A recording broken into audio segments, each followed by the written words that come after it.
السلام علیکم ناظرین، میزبان زین رضا کی جانب سے پروگرام اردو نامہ کی اس بازوق محفل میں آپ تمام احباب کو خوش آمدید کہتے ہیں۔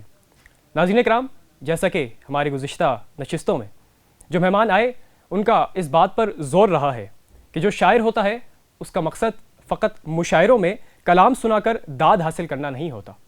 یہاں سوال اٹھایا جاتا ہے کہ آپ حاضرین محفل سے داد تو لے رہے ہوتے ہو، لیکن انہیں دے کیا رہے ہو؟ اقبال، منیر نیازی، فیض احمد فیض، افتخار عارف اور ان جیسے دیگر شعراء کرام، ان کے کلام میں ایک چیز مشترک نظر آتی ہے اور وہ ہے ایک مثبت پیغام۔ آج جو شخصیت ہمارے درمیان موجود ہیں ان کے کلام میں بھی ایک مثبت پیغام نظر آتا ہے، اور وہ پیغام ہے محبت کا، نفرتوں کو دور کرنے کا۔ محبت کا پیغام، وہ بچپن، اس بچپن سے محبت کہ جس میں کاغذ کی کشتی چلایا کرتے تھے، اس ماں سے محبت جس کے بارے میں انہوں نے لکھا کہ وہ زمانے بھر میں یوں ہی بے باک بن کے رہا، ماں کے قدموں کی جو خاک بن کے رہا۔ ہمارے ساتھ موجود ہیں، گجر خان سے ان کا تعلق ہے، جناب وسیم چودھری صاحب۔ کیسے مزاج ہیں جناب؟ بہت شکریہ جناب، آپ نے مدعو کیا۔ مجھے سب سے پہلے تو یہ بتائیے کہ آپ جو میں نے شعر پڑھا، سب سے پہلے تو میں سننا چاہوں گا کہ 2-3 اشعار سننا چاہوں گا، اور اس کے ساتھ ساتھ مجھے یہ بتائیے کہ غالباً 15 سال کی عمر میں آپ نے یہ شعر لکھا، جو پہلا شعر تھا آپ کا۔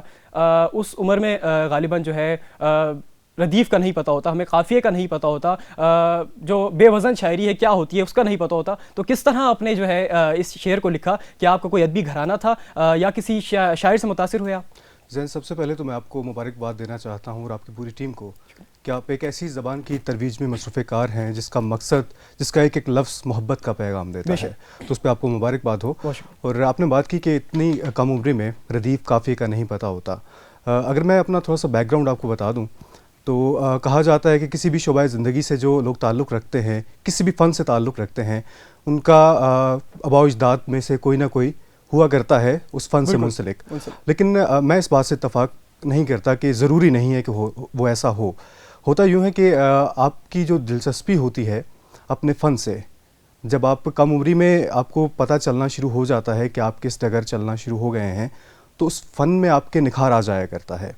تو میں اگر اپنی بات کروں تو ہمیں شروع سے ہی ہمارے والد گرامی نے کتابوں سے جوڑے رکھا، تو بہت کم عمری میں طالب علمی میں ہی ہمیں کتابوں سے جو آگاہی ملنا شروع ہوئی، جو قدر و منزلت پتہ چلنا شروع ہوئی کتابوں کی، تو یہ اسی کا عکس ہے جو آپ کو شاعری میں نظر آ رہا ہے۔ کچھ میں تخلیقی عمل کے سلسلے میں بات کروں، اگر اکثر کہا جاتا ہے کہ شعراء کرام ہوتے ہیں ان کو وہ جو شاعری لکھتے ہیں وہ ایک عطا ہوتی ہے، یہ خدا داد ہوتے ہیں، خدا کی طرف سے ہوتی ہے۔ میں آپ سے پوچھنا چاہوں گا کہ آپ جب لکھ رہے ہوتے ہیں تو کس قسم کا ماحول آپ کو درکار ہوتا ہے؟ کیا واقعی آپ سمجھتے ہیں کہ یہ خدا داد ہے؟ دیکھیے، شاعری معاشرے کا عکاس ہوا کرتی ہے، میں آپ کی بات سے اتفاق کرتا ہوں۔ ہماری کیفیات، ہمارے احساسات، جذبات کا بیان ہوا کرتی ہے شاعری۔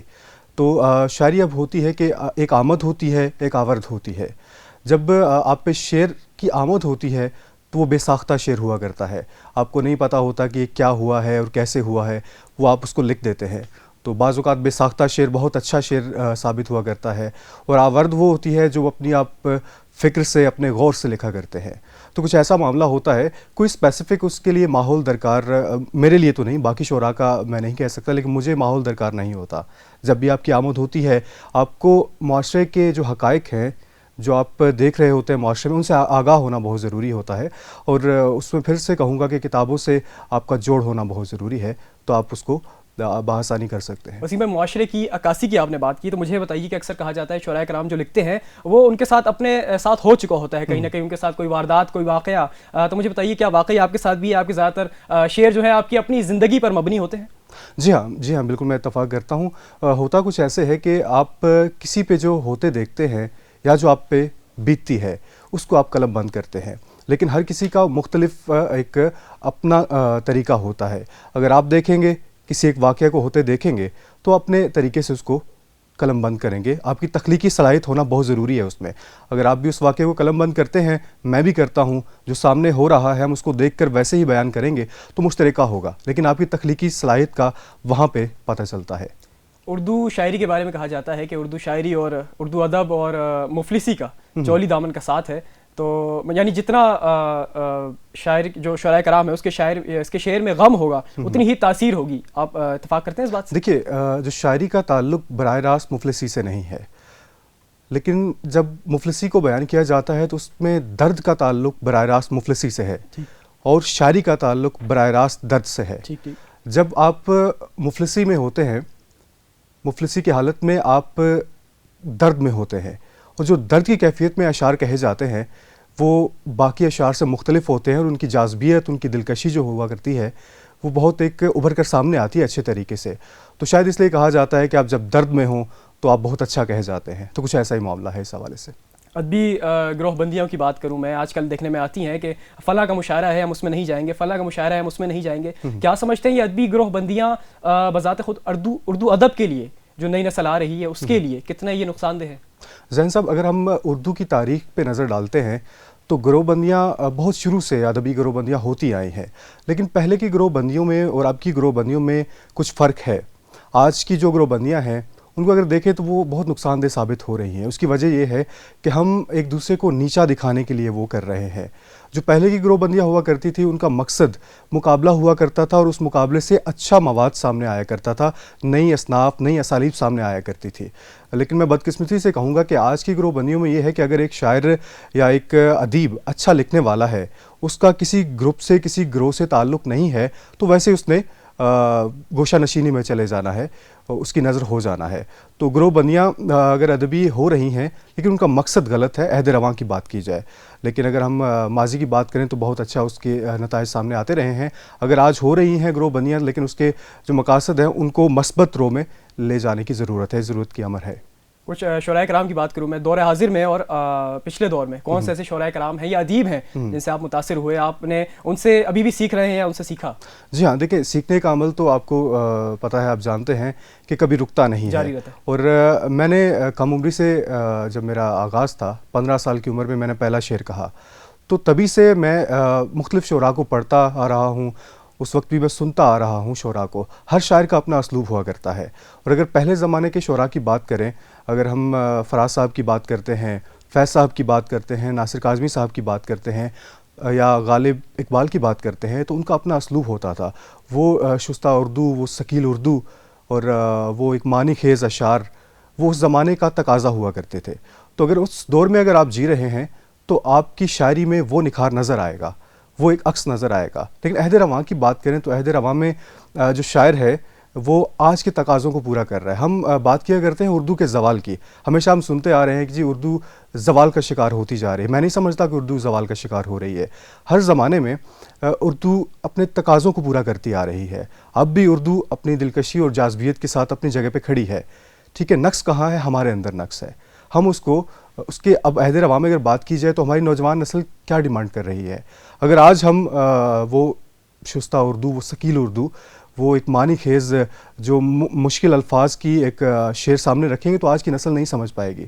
آج کی نسل کا تقاضا کیا ہے؟ وہ چاہتی ہے کہ آسان فہم، عام فہم الفاظ میں بات سمجھا دی جائے. اور آپ نے یہ چیز بالکل نوٹ کی ہوگی کہ آج کل اردو کی ترویج پہ کام زیادہ ہو رہا ہے. اس کی وجہ یہ ہے کہ مختلف جامعات ہیں، مختلف اگر قومی سطح پہ دیکھا جائے یا بین الاقوامی سطح پہ دیکھا جائے تو مشاعروں آرگنائز کروائے جا رہے ہیں مشاعرے، اور جس کی وجہ سے اردو زوال کا شکار میں نہیں سمجھتا کہ وہ ہو جائے گی، نہ ہو رہی ہے. صرف تھوڑا سا یہ ہے کہ جب آپ سمجھتے ہیں کسی گھر کا ایک فرد بھٹک جاتا ہے، کہیں گم ہو جاتا ہے، تو اس کا انتظار کیا جاتا ہے. یہ نہیں ہے کہ ہم اپنا گھر بدل دیں تاکہ وہ واپس آئے، اس کو گھر نہ ملے، وہ مزید بھٹک جائے.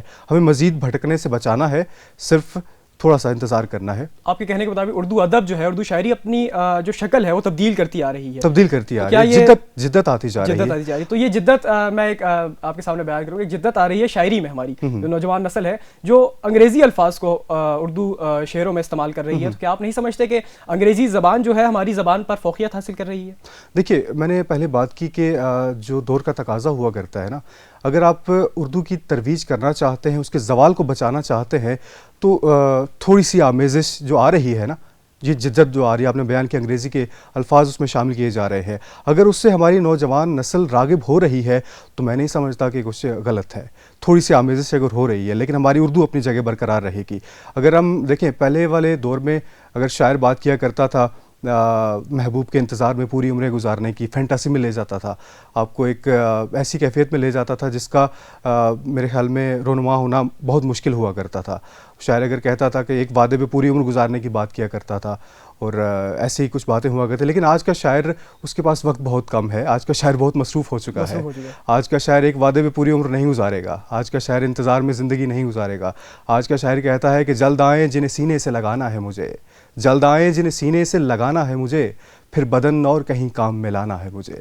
کچھ اس طرح کی جدت آ چکی ہے. آج کے شاعروں سے آپ مطمئن ہیں, اور آج کے شاعر کون سے شاعر ہیں جن کو آپ پسند کرتے ہیں؟ دیکھیے عہد حاضر میں بہت اچھا لکھا جا رہا ہے. شعراء کی بات کی جائے, تہذیب حافی ہیں, علی زرعون ہیں, عمیر نجمی ہیں, ملازم حسینی, یہ وہ شعراء ہیں جو اردو کی ترویج میں بہت اہم کردار ادا کر رہے ہیں. لیکن ہم اپنے جو بڑے شعراء ہیں ان کو اگنور نہیں کر سکتے. ان کا ایک بہت اچھا کردار رہا ہے, اپنے حصے کا کام وہ کر چکے. لیکن ابھی جو نوجوان شاعر ہیں وہ اردو کی ترویج کیسے کرنی ہے وہ سمجھ چکے ہیں کہ نوجوان نسل کو کیسے راغب کرنا ہے اردو کی جانب, تو وہ اپنا کام بہت اچھے طریقے سے کر رہے ہیں. آپ نے بھی کچھ نام لیے دور حاضر کے شعراء کرام کے, مجھے بتائیے کیا فقط ان کا مقصد مشاعرے تک محدود نہیں ہو گیا؟ ان کے شعروں میں وہ مثبت پیغام نظر نہیں آتا ہمیں جو قمر جلالوی صاحب کی, شکیب جلالی صاحب کی کلام میں نظر آتا تھا؟ کیا سمجھتے ہیں؟ دیکھیے ہوتا یہ ہے کہ جب کوئی شاعر ایک شعر کہتا ہے نا تو وہ اپنے جو اس کے ارد گرد ہو رہا ہوتا ہے اس کو سامنے رکھتا ہے, ٹھیک ہے, تو لوگ یہ سننا چاہتے ہیں. ٹھیک ہے, مثبت پیغام ہے, میں اس بات سے اتفاق نہیں کرتا کہ مثبت پیغام نہیں دے رہے.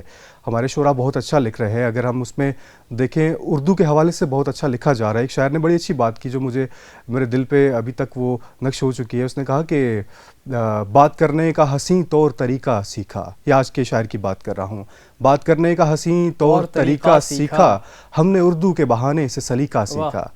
تو یہ آج کے شاعر کی بات ہے, تو میں نہیں سمجھتا کہ ایسا ہے. افتخار عارف صاحب نے, میں ان سے انٹرویو کر رہا تھا تو انہوں نے ایک بات کہی کہ وہ شعر جو بیک وقت 100 سے زیادہ لوگوں کو سمجھ آ جائے وہ شعر نہیں ہوتا. تو اس پر آپ کی رائے کیا ہے کہ ایک مشاعرہ اگر ہو رہا ہے اور بیک وقت 100 سے زیادہ لوگ جو ہے اس پر داد دینا شروع ہو جائیں, کیا آپ سمجھتے ہیں کہ وہ واقعی شعر ہے؟ کیونکہ شعر کے بارے میں کہا جاتا ہے کہ وہ اس کے اندر اتنی جو گہری اس کے اندر محسوسات ہوتے ہیں, اس کے اندر جو ہوتی ہیں غم ہوتا ہے اس کے اندر, تو فوراً سمجھ آنا آپ کے خیال میں صحیح ہے؟ دیکھیے آپ کے سامعین پہ منحصر ہوتا ہے کہ آپ کن سامعین کے سامنے آپ شعر پڑھ رہے ہیں. اور شعر اگر آپ دیکھا جائے تو شعر اپنے اندر اتنی سمجھ لیں کہ درد اور وہ کیفیت لے کے آتا ہے کہ آپ جو سننے والا سامع ہوتا ہے نا اس کو داد دینے کی ضرورت نہیں پڑتی. آپ کا شعر خود بولتا ہے, اس کے تالیاں بجانے کے لیے اس کو مجبور کر دیتا ہے. تو میں سمجھتا ہوں کہ اس میں اگر ایک شعر, ہاں ٹھیک ہے, افتخار عارف صاحب کی بات بھی ٹھیک ہے کہ شعر آپ کا اگر آسان فہم ہے, آج کے دور میں آسان فہم شعر کہے جا رہے ہیں, ہر کوئی آسانی سے سمجھ جاتا ہے, تو اس میں اردو کی ترویج میں بہت آسانی پیدا ہو رہی ہے. اچھا, آسان الفاظ کی آپ نے بات کی, تو مجھے بتائیے کہ ہمارے یہاں اقبال کے اشعار تو پڑھا دیے جاتے ہیں, اقبال کانفرنس منعقد کی جاتی ہیں, لیکن کیا سمجھتے ہیں کہ اقبال کے جو اشعار ہیں ان کا مطلب سمجھانا کتنا ضروری ہے؟ کیونکہ ہمارے یہاں رٹوا دیے جاتے ہیں اقبال کے اشعار, لیکن جو مطلب ہے ان کے الفاظ کے وہ نہیں سمجھائے جاتے. جی ہاں, میں سمجھتا ہوں کہ ہمارا جو نظام تعلیم ہے اس میں نقص ہے, اس میں نقص ہے. اردو اپنی جگہ, اقبال کا کلام اپنی جگہ, غالب کا کلام اپنی جگہ, لیکن سمجھانا بہت ضروری ہے. ہم بچپن سے پڑھتے آ رہے ہیں, ہمارے بچپن سے کتابوں میں غالب کی نظمیں شامل کر دی جاتی ہیں, اقبال کا کلام شامل کر دیا جاتا ہے, لیکن وہ صرف سمجھ لے کہ وہ ایک رٹے کی حد تک ہوتا ہے کہ آپ کو رٹوا دیا جاتا ہے, جی آپ نے پیپر میں آنا ہے تو یہ اسی طرح آپ نے یاد کر کے نقش کر کے اپنے ذہن میں لکھ دینا ہے. لیکن اس کو سمجھانا بہت ضروری ہے, کیونکہ یہ وہ لوگ ہیں جن کو ہم تا عمر تا قیامت ہم یاد رکھیں گے, اور ان کا کلام چلتا رہے گا. جب تک وہ صرف پڑھنے کی حد تک نہیں رکھنا چاہیے, اس کو سمجھانا بہت ضروری ہے. آج کل کے شعراء کرام ہیں, ان کے جو مضمون ہیں, ان کے جو موضوع ہیں, وہ فقط ایک ہی موضوع جو ہے مضمون گھسیٹے جا رہے ہیں. وہ کیا سمجھتے ہیں, کیا یہ موضوع سے مراد میری عورت سے محبت, اسی کو جو ہے وہ گھسیٹے جا رہے ہیں, یہ صحیح ہے آیا آپ کے جو مضمون آج کل جو شاعر کرام یوز کر رہے ہیں, استعمال کر رہے ہیں؟ تخیل کی کوئی حد نہیں ہے, تخیل کو پھیلنا چاہیے, ایک جگہ پہ اسے مقید نہیں کرنا چاہیے کہ اگر آپ عورت کے حسن پہ لکھنا چاہ رہے ہیں یا لکھتے جا رہے ہیں اور اس کو فالو کیا جا رہا ہے تو یہ غلط ہے. ہر کسی کی تخلیقی صلاحیت کیا ہوتی ہے. ہمارا ایک شاعر اگر عورت پہ لکھتا ہے تو اسی کو فالو کرتے کرتے وہ ایک جو نیا شاعر آنے والا ہے وہ اس کو فالو کرتا ہے, اس کی پیروی کرتا ہے کہ یار یہ بندہ جو ہے, یہ شاعر ہے, یہ اس عنوان پہ لکھ رہا ہے تو میں اس کو فالو کروں. لیکن تخیل کا بکھرنا بہت ضروری ہے. میں نے دیکھا ہمارے جو ملک پاکستان میں اتنا زیادہ ٹیلنٹ ہے, اتنے زیادہ تخیلات ہیں, نئے نئے خیال ہیں, لیکن ہوتا کیا ہے کہ میں نے پہلے بات کی کہ آج کے لوگ جو ہے آج کے شاعر مصروف ہو چکے ہیں.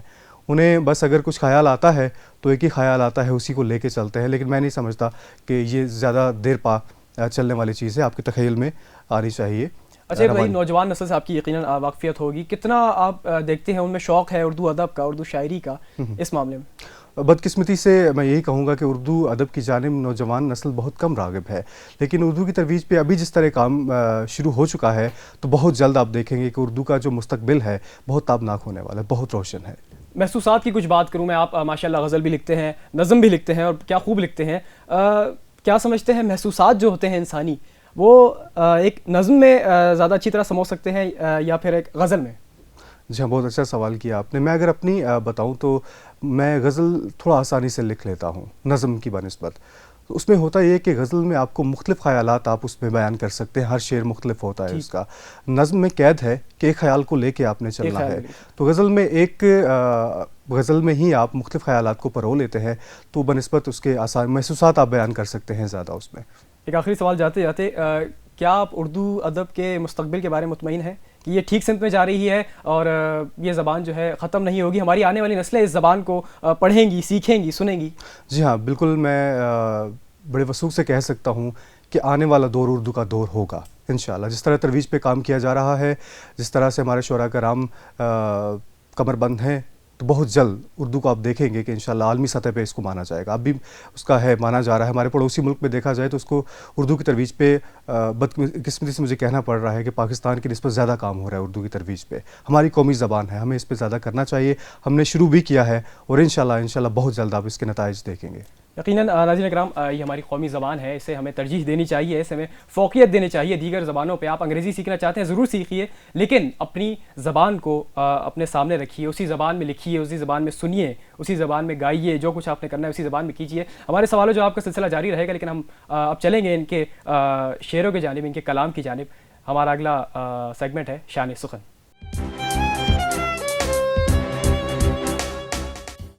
ناظرین کرام, شان سخن میں آپ کو خوش آمدید کہتے ہیں. کہا جاتا ہے کہ آپ کا کلام اگر خوبصورت ہو اور آپ کی آواز اس سے بھی زیادہ خوبصورت ہو تو آپ کے کلام میں 4 چاند لگ جاتے ہیں. ہمارے ساتھ موجود ہیں وسیم چودھری صاحب, انہی کی زبانی ان کا کلام سنیں گے. وسیم صاحب, ایک فرمائش ہے, آپ نے ایک نظم لکھی بچپن کے بارے میں, میرا بچپن کتنا پیارا تھا. ہمارے سامعین کی گوش گزار کیجیے. جی ہاں, میں آپ کی سماعتوں کی نظر کرتا ہوں. اس کی آپ ترتیب کو دیکھیے گا. نظم کی جوانی, بڑھاپا اور بچپن کو اس میں بیان کرنے کی کوشش کی ہے. میرا بچپن کتنا پیارا تھا, میرا بچپن کتنا پیارا تھا, جب سب کا راج دلارا تھا. اماں کا تو چاند تھا میں, اور ابا کا میں تارا تھا. میں ہنستا تھا سب ہنستے تھے, میں روتا تھا سب روتے تھے. میرے اپنے تو میرے اپنے تھے, سب غیر بھی اپنے ہوتے تھے. نہ وقت کا تھا احساس کوئی, نہ غم تھا میرے پاس کوئی. بن مانگے ہر شے ملتی تھی, نہ رہتی تھی پھر آس کوئی. وہ نیند سکون کی ہوتی تھی, میں لمبی تان کے سوتا تھا. نہ خواب کوئی مجھے آتا تھا, نہ اٹھ کر ڈر کے روتا تھا. بچپن کی جو ریل چلی تھی, اب اس کی پٹڑی ٹوٹ چکی ہے. اب عہد جوانی آ پہنچا ہے, معصوم مدائیں روٹ چکی ہیں. کچھ سپنے کچھ ارمان لیے انجان سڑک پہ چل نکلا ہوں. کچھ سپنے کچھ ارمان لیے انجان سڑک پہ چل نکلا ہوں. کچھ سمت اپنی معلوم نہیں ہے, بس یوں ہی بے اٹکل نکلا ہوں. میں گام گام جب چلتا ہوں, مجھے رنج و الم تڑپاتے ہیں. میری آنکھوں میں جو سپنے تھے, سب اشکوں میں بہہ جاتے ہیں. میں تنہا تنہا خوش ہوتا ہوں, جب شہرت مجھ کو ملتی ہے. دل میرا گلشن ہو جاتا ہے, جب عزت مجھ کو ملتی ہے. چل چل کر جب تھک جاتا ہوں, جب دھوپ کی حدت تڑپاتی ہے. چل چل کر جب تھک جاتا ہوں, جب دھوپ کی حدت تڑپاتی ہے. جب گپ اندھیرا چھا جاتا ہے, جب پیار کی شمع بجھ جاتی ہے. امید کلی جب کھلتے کھلتے یکدم ہی مرجھا جاتی ہے. تب پیار کا سایہ یاد آتا ہے, ہر اپنا پرایا یاد آتا ہے. جو پیار کی لو سے جلتا تھا, وہ دیپ جلایا یاد آتا ہے. آغوش محبت میں گزرا تھا, وہ وقت بتایا یاد آتا ہے. اب سفیدی چھا گئی بالوں میں, کٹ گئی مست جوانی بھی. بے اٹکل جس پہ چل نکلا تھا, سڑک وہ ٹوٹ گئی انجانی بھی. اب کچے رستے آ پہنچا ہوں، اب کچے رستے آ پہنچا ہوں، نہ ہموار سحر پر لگتا ہے، اب اپنوں کی نفرت ڈستی ہے، نہ کہیں بھی میرا دل لگتا ہے، اب اپنوں کی نفرت ڈستی ہے، نہ کہیں بھی میرا دل لگتا ہے، جو آنکھیں سپنے سجاتی تھی وہ آنکھیں اب نمدیدہ ہیں، جو اوروں کا سہارا بنتی تھی وہ خود آج کمر خمیدہ ہے، اب دلدل میں خوف کی دھس بیٹھا ہوں، اب نہ کوئی کنارہ ملتا ہے، اب موت بھنور میں پھنس بیٹھا ہوں، اب نہ کوئی سہارا ملتا ہے، اور جب سانس کی ڈوری کٹ جائے اور نام میرا جب مٹ جائے، ایک بات میں کہنا چاہتا ہوں کہ عہد جوانی میں بالکل انجان تھا میں بنجارا تھا، جو عہد ضعیفی گزرا ہے تب کوئی نہ میرا سہارا تھا، اور بچپن کی کیا بات کروں جب سب کا راج دلارا تھا، میں سب کی آنکھ کا تارا تھا، میرا بچپن کتنا پیارا تھا، میرا بچپن کتنا پیارا تھا۔ واہ وسیم بھائی، کیا خوبصورت آپ نے بہت تصویر شکریہ۔ کشی کی ہے زندگی کی۔ وسیم بھائی، آپ کی جو اس ادبی سفر کی پہلی غزل تھی ماں کے بارے میں، وہ ہم سننا چاہیں گے۔ جی ہاں، ماں کے حوالے سے کچھ اشعار کہے تھے جب میں 15 سال کی عمر میں تھا، تو میری شاعری کا میں اگر کہتے ہیں حاصل کلام تو یہی ہے، وہ زمانے میں یوں ہی بے باک بن کے رہا، وہ زمانے میں یوں ہی بے باک بن کے رہا، ماں کے قدموں کی جو خاک بن کے رہا، غموں کی تپش گریز پا رہی مجھ سے اکثر، غموں کی تپش گریز پا رہی مجھ سے اکثر، میری ماں کا سایہ میری پوشاک بن کے رہا، میری ماں کا سایہ میری پوشاک بن کے رہا، اور خود کو تابع کر کے ماں کی منشا کے، خود کو تابع کر کے ماں کی منشا کے، میں زمیں پر بھی کوکب افلاک بن کے رہا، میں زمیں پر بھی کوکب افلاک بن کے رہا۔ یہ کچھ اشعار تھے۔ وسیم بھائی، کچھ اپنی پسندیدہ غزل ہماری گوش گزار کریں۔ جہاں ایک تازہ غزل آپ کی سماعتوں کی نظر کرتے ہیں۔ آخری چراغ بھی بجھانا پڑا مجھے، آخری چراغ بھی بجھانا پڑا مجھے، آخری چراغ بھی بجھانا پڑا مجھے، ہوا کا حکم تھا بجا لانا پڑا مجھے، ہوا کا حکم تھا بجا لانا پڑا مجھے، سر پہ اپنوں کی چھت دلانی تھی مجھے، سر پہ اپنوں کی چھت دلانی تھی مجھے، اس لیے تو دھوپ میں آنا پڑا مجھے، سر پہ اپنوں کی چھت دلانی تھی مجھے، اس لیے تو دھوپ میں آنا پڑا مجھے، اور وہ گلے سے لگا رہتا تو بہک جاتے، وہ گلے سے لگا رہتا تو بہک جاتے، سو بدن کو بدن سے ہٹانا پڑا مجھے، سو بدن کو بدن سے ہٹانا پڑا مجھے۔ اور شعر دیکھیے گا کہ مقابل کی طرف داری میں شامل وہ بھی تھا، اچھا، مقابل کی طرف داری میں شامل وہ بھی تھا، اس لیے میدان سے ہار کر جانا پڑا مجھے، اس لیے میدان سے ہار کر جانا پڑا مجھے، وہ گلے سے لگا رہتا تو بہک جاتے، بدن کو بدن سے ہٹانا پڑا مجھے۔ ایک دو غزلیں اور وسیم بھائی ہماری۔ ایک اور غزل آپ کو سناتے ہیں۔ بات الجھے گی اور خفا ہو جانا ہے، اچھا، بات الجھے گی اور خفا ہو جانا ہے، یعنی اب ہم نے جدا ہو جانا ہے، بات الجھے گی اور خفا ہو جانا ہے، یعنی اب ہم نے جدا ہو جانا ہے، اپنے ساتھ تیری تصویر بنا کے رکھ لوں، اچھا، اپنے ساتھ تیری تصویر بنا کے رکھ لوں، کیا خبر کب تو نے خدا ہو جانا ہے، اپنے ساتھ تیری تصویر بنا کے رکھ لوں، کیا خبر کب تو نے خدا ہو جانا ہے، عشق جسم اور جسم کی ہوس، عشق جسم اور جسم کی ہوس، اور پھر دھل کے نیا ہو جانا ہے، عشق جسم اور جسم کی ہوس، اور پھر دھل کے نیا ہو جانا ہے، مجھ پہ گزرے گی بچھڑ کر تجھ سے وہ سوچ، مجھ پہ گزرے گی بچھڑ کر تجھ سے وہ سوچ، ارے تیرا کیا بگڑنا ہے، تیرا کیا ہو جانا ہے، مجھ پہ گزرے گی بچھڑ کر تجھ سے وہ سوچ، ارے تیرا کیا بگڑنا ہے، تیرا کیا ہو جانا ہے۔ یہ کچھ اشعار تھے۔ بہت شکریہ وسیم بھائی، آپ حاضر ہوئے ایک بلاوے پر اس بندے حقیر کے، اور اپنا کلام سنایا، اور اپنے سوال جواب میرے جو ہے بہت شکریہ کہ آپ نے مدعو کیا. بہت شکریہ وسیم بھائی. ناظرین کرام, یہ تھے وسیم چودھری صاحب, ان کی خوبصورت آواز میں انہی کے خوبصورت اشعار آپ سن رہے تھے. انشاءاللہ ہم اگلے پروگرام میں حاضر ہوں گے ایک نئے مہمان کے ساتھ, ایک نئی صبح کے ساتھ. تب تک اپنے میزبان زین رضا کو اجازت دیجیے. اللہ حافظ ناصر.